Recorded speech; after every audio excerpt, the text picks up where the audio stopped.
Aujourd'hui, il s'agit du quatrième message. Pour retrouver le fil, je vous donne un résumé. Pourquoi ce sujet, le renoncement à soi, pourquoi ce sujet est-il important? Alors, notre premier message a répondu à cette question. Nous avons examiné 2 Corinthiens 5, 13 à 15, et nous avons vu que le renoncement à soi est une exigence oubliée, c'est-à-dire l'égocentrisme est le trait distinctif de l'inconverti. Mais le renoncement à soi est le trait distinctif du chrétien. C'est pourquoi nous faisons cette série. Deuxième question, qu'est-ce que le renoncement à soi? Notre deuxième message a répondu à cette question-là. Dans Luc 9, 23 et 24, nous avons vu que le renoncement à soi, c'est se charger de sa croix. Qu'est-ce que ça veut dire? Est-ce que ça veut dire supporter les épreuves de la vie? Non pas. La vie est faite de choix. Et si nous choisissons les choses qui plairont à Dieu, tout en nous peinant, c'est ça le renoncement à soi. Ce que nous devons faire le premier jour de notre vie chrétienne, la repentance, et tous les jours après. Le troisième message s'appelait « Qui perd, gagne ». Et nous avons examiné 2 passages, Luc 9, 57 et Luc 18, 28. Et les versets suivants, bien sûr. Dans ce message, on a eu un rappel, là où il n'y a pas de croix, il n'y a pas de chrétien. Et aussi un enseignement, parce qu'il est possible, après 3 messages, que vous ayez l'impression que le renoncement à soi rend misérable la vie chrétienne. Et nous avons vu, en fait, que dans la parole de Dieu, il y a de la joie, mais la joie se trouve toujours au-delà de la croix. Si on reste en état de la croix, de côté de la croix, il n'y a pas de joie. C'est en passant au-delà de la croix, en portant la croix, en nous chargeant de la croix, que nous avons la joie dans la vie chrétienne. Voilà où nous en sommes. Ce matin, je vous invite à ouvrir la parole de Dieu dans les Romains. J'espère que vous avez la parole de Dieu sous les yeux. Et nous allons méditer, en fait, c'est notre point de départ, dans les Romains 14 et les versets 7 et 8. Et je vais relire maintenant ces versets qui sortent de la bouche de Dieu. Romains 14, 7 et 8. En effet, nul de nous ne vit pour lui-même, et nul ne meurt pour lui-même. Car si nous vivons pour le Seigneur. Et si nous mourons pour le Seigneur. Soit que nous vivions, soit que nous mourions, nous sommes au Seigneur. Et notre sujet, c'est le renoncement à soi et la liberté chrétienne. Le message sera assez facile à suivre. Nous allons couper le message en 3. D'abord, pourquoi nous prêtons notre attention à ce sujet? La première partie. Après, ce qu'il ne faut surtout pas oublier, 1.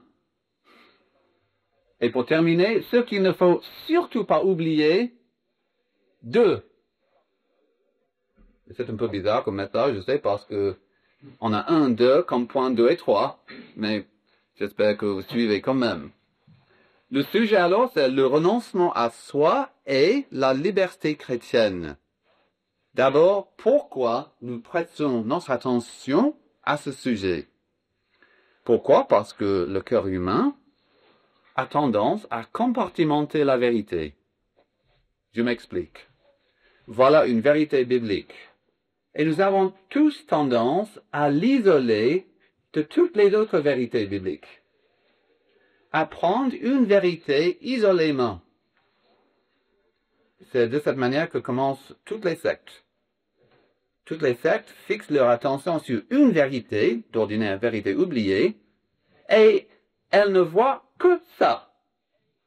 Et peu à peu, elles oublient les autres vérités. Et elles n'oublient que cette vérité. Alors, la vérité de la liberté chrétienne est souvent vu de cette manière. Presque toujours. Il y a 500 ans, Calvin écrivait, dans l'institution chrétienne, parlant de la liberté chrétienne, son premier paragraphe, il dit, sous couleur de cette liberté, il y a sont ceux qui rejettent toute obéissance à Dieu et accordent toute licence à leur chair. Parce que même à l'époque de Calvin à Genève, il y avait des gens qui voyaient dans le Nouveau Testament la doctrine, la vérité de la liberté chrétienne. Mais ils ne voyaient que ça. Alors, dit quelqu'un dans son cœur, qu'est-ce que la liberté chrétienne? J'en sais rien. Mes frères et sœurs, la liberté chrétienne, c'est l'enseignement biblique qui dit, et je cite la Bible, tout ce que Dieu a créé est bon, et rien n'est à rejeter. C'est ça la doctrine de la liberté chrétienne. Je répète, tout ce que Dieu a créé est bon, et rien n'est à rejeter. Alors, de tout ce que Dieu a fait, rien n'est mauvais. Et nous pouvons recevoir n'importe quelle créature, n'importe quelle création de Dieu avec joie.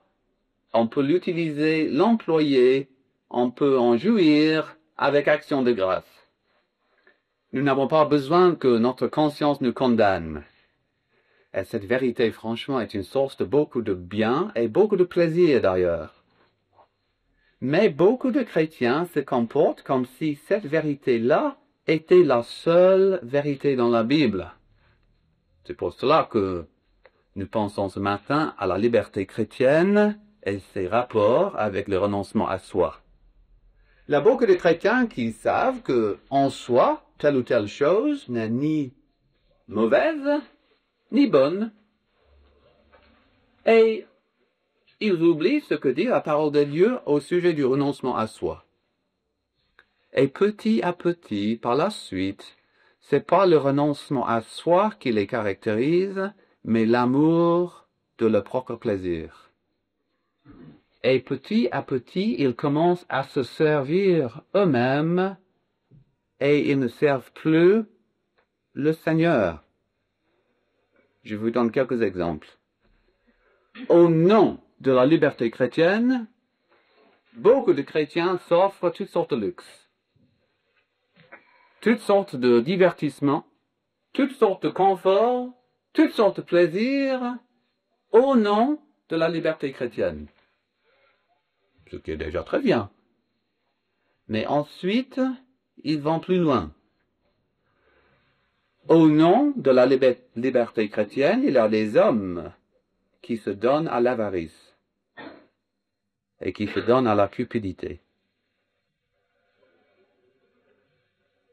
Au nom de la liberté chrétienne, il y a des femmes chrétiennes qui s'habillent impudiquement, qui nourrissent la vanité, qui attirent l'attention sur elles. Au nom de la liberté chrétienne, il y a beaucoup de jeunes chrétiens qui se donnent avec acharnement à leur sport, à leur musique et à d'autres loisirs qui sont utiles à peu de choses. Au nom de la liberté chrétienne, beaucoup de chrétiens entretiennent et nourrissent le moi. Et ils se donnent à l'excès, et ils finissent, beaucoup d'entre eux, par exclure Dieu de leur cœur. Alors, dans l'Église évangélique baptiste de Lausanne, nous sommes pour la liberté chrétienne. Je ne veux pas qu'il y ait un malentendu quelconque. Et dans l'Église évangélique baptiste de Lausanne, nous sommes contre le légalisme. Mais la liberté devient très vite une licence ruineuse si on oublie le renoncement à soi. Et voilà la raison pour laquelle nous sommes en train d'examiner ce sujet ce matin. C'est la première partie de ce message. Deuxième partie. Ce qu'il ne faut pas oublier, ce qu'il ne faut surtout pas oublier, 1. Dans le Nouveau Testament, il y a 2 passages, principalement, qui traitent de ce sujet de la liberté chrétienne. Les 2 se trouvent dans les épîtres de Paul, et nous en avons lu un de ces passages tout à l'heure. Romains 14, 1 à 15, 7. Si vous voulez un développement du même sujet, pourquoi pas cette semaine, pourquoi ne pas lire 1 Corinthiens et les chapitres 8, 9 et 10. Il y a 3 chapitres qui traitent du même sujet dans la première épître aux Corinthiens. Ce qui me frappe toujours en lisant ces passages, c'est que Paul, il ne traite jamais ce sujet isolément. Et comme vous avez constaté sans doute ce matin, en parlant de la liberté chrétienne, il parle aussi du renoncement à soi. Alors, je vous invite maintenant à ouvrir Romains 14 si vous avez refermé votre Bible. Dans l'Église de Rome, il y a 2 groupes de chrétiens. Il y a des végétariens et ceux qui mangent de la viande. Pourquoi y a-t-il des végétariens? Non pour les raisons utilisées aujourd'hui. Le végétarianisme, comme vous savez, est une contradiction de la parole de Dieu. Manger de la viande est une exigence de Dieu. Mais quand même, il y avait des végétariens dans l'Église de Rome. Pourquoi? Parce que la viande se vendait au marché, mais avant de vendre la viande avait été offerte dans certains rites païens. Alors la viande avait été présentée dans certains temples païens, dans le culte païen, et ensuite vendue au marché. Et il y avait des chrétiens qui étaient fort troublés par ça. Ils disaient, c'est la meilleure viande, bien sûr, mais on a utilisé cette viande dans les rites du temple. Je ne peux pas en manger. Il était végétarien. Il en avait d'autres qui disaient, la viande, c'est la viande. Et la viande du marché, la viande offerte au temple, c'est la meilleure viande. Moi, je vais en manger et voilà, ça fait venir l'eau à la bouche, un bon beefsteak. On avait les 2 groupes. Qu'est-ce qu'ils doivent penser l'un de l'autre, ces 2 groupes? Alors Paul dit, il faut que chaque groupe juge l'autre charitablement. Il faut que chaque section de l'Église pense dans son fort intérieur que l'autre désire consciencieusement, désire plaire au Seigneur. Regardez avec moi les versets 6 à 9, parce que cette vérité est bien soulignée ici. Celui qui se préoccupe des jours s'en préoccupe pour le Seigneur. Celui qui mange, c'est pour le Seigneur qu'il mange, car il engrasse. Voilà, il achète de la viande, il dit merci Seigneur, et il mange son beefsteak. Celui qui ne mange pas, c'est pour le Seigneur qu'il ne mange pas. Il rend aussi grâce à Dieu. Parce que c'est pour plaire à Dieu qu'il ne mange pas la viande, parce qu'il ne veut pas s'identifier au rite païen. En effet, nul de nous, que vous soyez végétarien ou mangeur de viande, en effet, nul de nous ne vit pour lui-même. Et nul ne meurt pour lui-même. Car si nous vivons, végétariens, mangeurs de viande, nous vivons pour le Seigneur. Et si nous mourrons pour le Seigneur. Soit que nous vivions, soit que nous mourions, nous sommes au Seigneur. Voilà dit Paul. Vous voulez évaluer votre frère qui n'est pas d'accord avec vous sur un point de conscience? Ne regardez pas l'extérieur. Essayez de voir ce qui se passe à l'intérieur. Le végétarien désire glorifier Dieu. Celui qui mange de la viande, il désire glorifier Dieu. Celui qui mange de la viande il ne doit pas ridiculiser le végétarien. Et le végétarien, il n'a pas le droit de dire au sujet des autres qu'ils ne sont pas spirituels, qu'ils sont mondains, qu'ils font des compromis. Alors, bien sûr, messieurs, dames, moi, je ne peux pas lire dans vos pensées. Vous ne pouvez pas lire dans les miennes. J'en suis soulagé. Mais le végétarien, il rend grâce à Dieu avant son repas. Et celui avec son bon beefsteak saignant, il rend grâce à Dieu aussi. Alors vous devez supposer que lui désire glorifier Dieu. Et vous devez supposer que lui aussi, il veut glorifier Dieu. Vous ne pouvez pas lire dans ses pensées. Alors il faut des suppositions charitables, dit Paul. Il ne se sert pas lui-même. Il ne se sert pas lui-même non plus. Ils essayent, tous les deux, selon leur conscience, ils essayent de plaire à Dieu. Alors il est facile de parler de ça, n'est-ce pas, parce qu'il s'agit de Rome, du 1er siècle. Allons à la plage. Il y a des chrétiens qui vont à la plage. Le ciel est pur, Dieu a fait le ciel. Le sable germe de table, Dieu a fait le sable. Il a fait la mer, même le lac Léman. Et il a fait les jeux. Je veux me bronzer. Tout cela est un don de Dieu, je m'en réjouis. Alors, il y a des chrétiens qui se rendent à la plage. Disent d'autres chrétiens.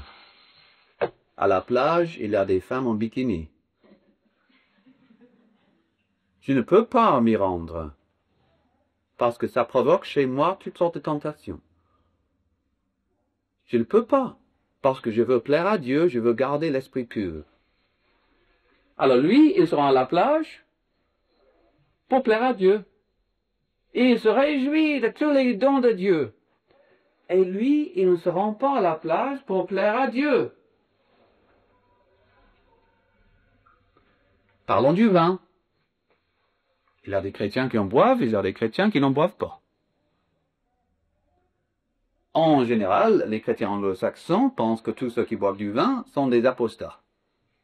C'est pas mon position.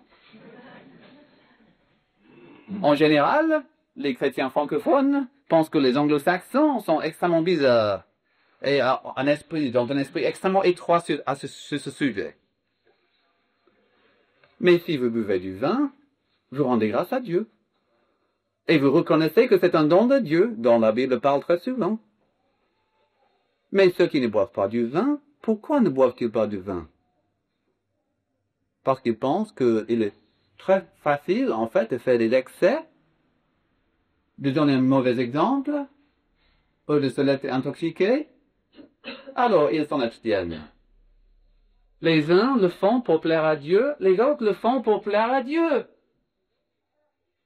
C'est la même chose pour la télévision. Je n'ai pas de télévision chez moi, dit chrétien. Je suis super spirituel. Mais il y en a d'autres qui disent, moi je suis super spirituel. J'ai une télévision. Parce que je vois la nature.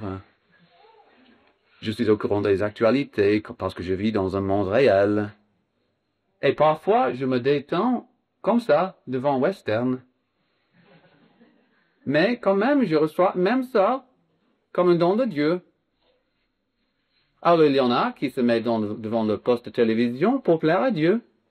Et il y en a d'autres qui refusent d'en avoir un à la maison pour plaire à Dieu. Alors en jugeant mon frère, il faut que je le juge charitablement. Il faut que je suppose que ses motifs sont purs. Il faut que je me comporte avec affection. Je ne peux pas lire dans ses pensées, je ne peux pas examiner son cœur, mais je peux examiner le mien, et je suis au courant de la plupart de mes pensées.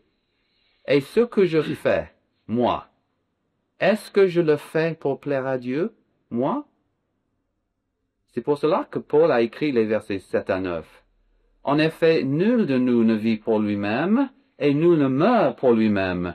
Car si nous vivons pour le Seigneur, et si nous mourons pour le Seigneur. Soit que nous vivions, soit que nous mourions, nous sommes au Seigneur, car Christ est mort, et il est revenu à la vie pour être le Seigneur des morts et des vivants. Et maintenant nous voyons clair ce qu'il ne faut surtout pas oublier. C'est quoi? Dans le domaine de la liberté chrétienne, je suis libre de faire tout ce que je veux. À condition d'être animé par le désir de plaire à Dieu, le désir de le glorifier, le désir de le servir. Voilà ce qu'il ne faut surtout pas oublier. Mais malheureusement, messieurs, dames, beaucoup de chrétiens l'oublient. Et je vous donne un exemple. Il y a un ancien, c'est pas vrai ça, c'est simplement un exemple. Il y a un ancien de l'église, il fait de l'alpinisme, oui, il va à la montagne. Il est alpiniste. Il aime la montagne, il voit la montagne comme la création de Dieu. Il aime monter sur les cimes pour voir la splendeur du panorama. Son cœur est joyeux devant Dieu en voyant tout cela. Et il aime aussi l'aventure.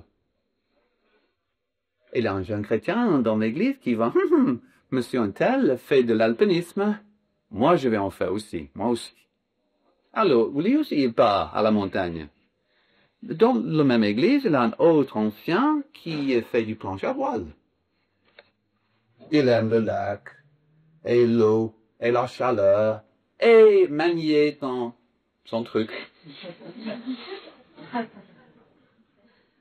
Et il trouve beaucoup de plaisir, et il reçoit toujours toutes ces choses comme un don de Dieu. Et le même chrétien, le même jeune chrétien de l'église, il dit, Monsieur un tel, il fait du planche à voile. Moi, je vais en faire aussi, moi aussi. Mais dans la même église, il y a un diacre qui voyage. Il va à Moscou, et aux îles Malouines, et pour voir un peu le monde. Ah, le jeune chrétien dit, moi aussi je vais voyager. Et dans la même église, il y a un vieux saint, un homme de Dieu, qui se connaît dans les antiquités, et on fait collection. Et le jeune chrétien dit, moi aussi je vais en faire collection. Et maintenant vous voyez ce qui arrive. Il fait l'alpinisme, du planche à voile, il voyage, et il a une maison remplie d'antiquités, et en fin de compte, Dieu n'a plus de place dans sa vie. Parce qu'il a commencé à regarder horizontalement. Et il a oublié ce qu'il ne faut surtout pas oublier. Nul de nous ne vit pour lui-même, et nul ne meurt pour lui-même, car si nous vivons pour le Seigneur. Et si nous mourons pour le Seigneur. Soit que nous vivions, soit que nous mourions, nous sommes au Seigneur. Et quand nous rappelons ce principe, nous n'exercerons pas toujours notre liberté chrétienne. Tout m'est permis, mais tout n'est pas utile. 1 Corinthiens 6, 12. Tout m'est permis, mais tout n'est pas utile. Tout est permis, mais tout n'édifie pas. 1 Corinthiens 12, 10, 23. Le chrétien qui se souvient de ce qu'il ne faut surtout pas oublier, c'est-à-dire nous vivons pour le Seigneur, il va surveiller ta vie chrétienne. Et parfois, même souvent, il éliminera de sa vie chrétienne des choses légitimes pour mieux marcher le chemin de la sanctification. Et souvent, il connaîtra le renoncement à soi, même dans le domaine de choses légitimes. Mais soyons prévenus. Chaque chrétien retiendra des choses et rejettera des choses différentes. C'est très très clair dans la parole de Dieu. Si vous trouvez une église où tout le monde a exactement la même échelle de valeur dans le domaine de la conscience, vous êtes dans une église enfantine. Parce que dans une église mûre, il y a des différences de conscience qui sont respectées. Et certains chrétiens retiendront certaines choses, et les autres rejetteront et refuseront les mêmes choses dans le domaine de la liberté chrétienne. Et aucun chrétien ne ressemble à un autre chrétien. Dans 1 Corinthiens 9, Paul dresse la liste des choses auxquelles il a renoncé. Choses légitimes, mais pour sa vie chrétienne, il faut mieux servir Dieu. Il a renoncé à certaines choses et il est capable d'en dresser la liste. Je vous invite à lire ce partage un jour, 1 Corinthiens 9, un titre. Mon frère, ma sœur, est-ce que vous êtes capable, vous, de rédiger la liste des choses légitimes auxquelles vous avez renoncé par amour pour le Seigneur? C'est ça le renoncement à soi. Parce que sinon, vous avez oublié ce qu'il ne faut surtout pas oublier. Dans le domaine de la liberté chrétienne, je suis libre de faire tout ce que je veux, à condition d'être animé par le désir de plaire au Seigneur, de le glorifier, de le servir. Ça, c'était la deuxième partie de ce message. Nous en arrivons maintenant à la troisième partie. Ce qu'il ne faut surtout pas oublier, 2. Il faut ce regard vertical. Mais il nous faut aussi un regard horizontal, en deuxième lieu. Il ne suffit pas d'être animé par le désir de plaire à Dieu. Il y a autre chose. Lisons avec moi Romains 15, les premiers 3 versets. Je vous invite à examiner attentivement ces versets. Romains 15, 1 à 3. Nous qui sommes forts, nous devons supporter les faiblesses de ceux qui ne le sont pas, et ne pas chercher ce qui nous plaît. Que chacun de nous plaise au prochain, pour ce qui est bon, en vue de l'édification. Car le Christ n'a pas cherché ce qui lui plaisait. Dans toute Église, il y a des chrétiens qui ont une conscience beaucoup plus tendre, beaucoup plus sensible que la Bible exige. La Bible les appelle ici les faibles. Dans l'Église de Rome, ces gens ne mangeaient que des légumes, 14.2. Ils ne buvaient pas de vin, 14.21. Et ils se sentaient dans l'obligation d'observer toutes sortes de fêtes religieuses. 14.5. C'est-à-dire leur conscience était beaucoup plus stricte que la parole de Dieu, ce qui arrive très souvent. Et ils croyaient que s'ils faisaient ces choses-là, ils pécheraient. Alors Paul est en train de parler de la liberté chrétienne. Il appelle ces gens les faibles, parce que dans ce domaine précis, ils sont faibles. Ça ne veut pas dire qu'ils sont plus faibles spirituellement que les autres. Peut-être sont-ils beaucoup plus forts que les autres, en général. Mais en ce qui concerne ces questions de conscience, ils sont faibles. Et bien sûr, quelques-uns étaient faibles vis-à-vis de la viande, mais forts vis-à-vis du vin. Certains étaient forts vis-à-vis des jours, mais faibles vis-à-vis de la viande. Et il est possible que ces faibles, sur le plan de leur conscience, étaient beaucoup plus forts, généralement parlant, que la plupart. Mais ce que Paul veut dire ici est ceci. Les forts, je mange de la viande, je bois du vin, je n'observe pas les fêtes religieuses, j'ai un télé, je vais à la plage. Les forts peuvent être dans leur liberté très brutaux. Il est très facile d'être insensible aux problèmes que nous provoquons chez les autres. Il est facile d'exercer insouciamment notre liberté. Il est même facile de mettre devant un frère une pierre d'achoppement ou une occasion de chute. Comment ça? À cause du verset 14. Romains 14, 14. Je sais et je suis persuadé dans le Seigneur Jésus que rien n'est impur en soi. Mais si quelqu'un estime qu'une chose est impure, alors elle est impure pour lui. Ou le verset 23. Mais celui qui a des doutes au sujet de ce qu'il mange est condamné, parce que sa conduite ne résulte pas de la foi. Or, tout ce qui ne résulte pas de la foi est péché. C'est-à-dire, si votre conscience est plus stricte que la parole de Dieu, mais vous offensez votre conscience quand même, c'est un péché. C'est très grave alors. Et en exerçant ma liberté chrétienne, je dois penser non seulement à ma propre conscience, mais aussi à la conscience de mon frère. Ce qui m'amènera à limiter ma propre liberté. 14-19.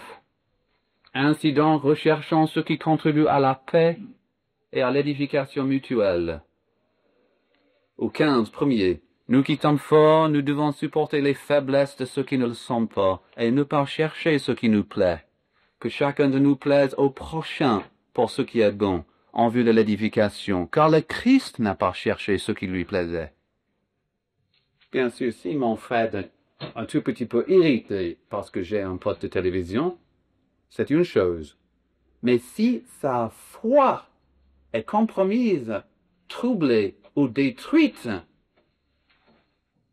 par mon poste de télévision, c'est à moi, en fait, de limiter ma liberté chrétienne. Parce que moi, par la grâce de Dieu, je sais éteindre mon poste de télévision. Par la grâce de Dieu. Mais il y a beaucoup de chrétiens qui ne savent pas faire ça. Alors, ils voient les actualités, mais le corps reste allumé. Et maintenant, ils voient quelque chose de néfaste, quelque chose d'impur, et quelque chose parfois qui ressemble à la pornographie. Et maintenant, leur foi est détruite. Pourquoi? Parce qu'ils ont dit, ah, monsieur un tel a un poste de télévision, je vais faire pareil.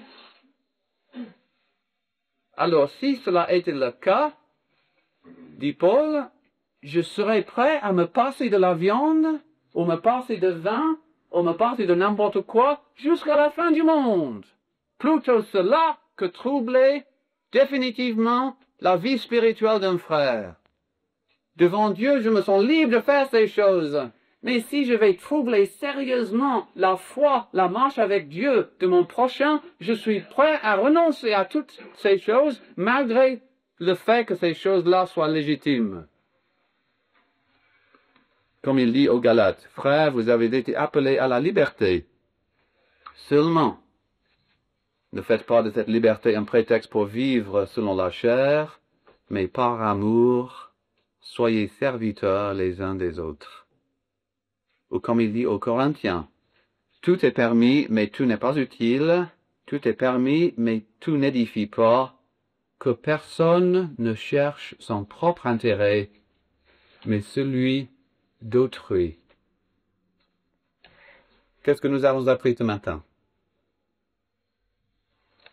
Nous avons appris que tout ce que Dieu a créé est bon et rien n'est à rejeter. Quelle merveilleuse vérité! Mais avant de jouir de l'abondance que Dieu nous donne, je dois m'arrêter pour me poser deux questions. Est-ce que je vais faire cela parce que je désire plaire à Dieu? Est-ce que je vais faire cela pour plaire à mon prochain? Et celui qui cultive ce regard vertical et ce regard horizontal ne poussera jamais à l'excès sa liberté chrétienne.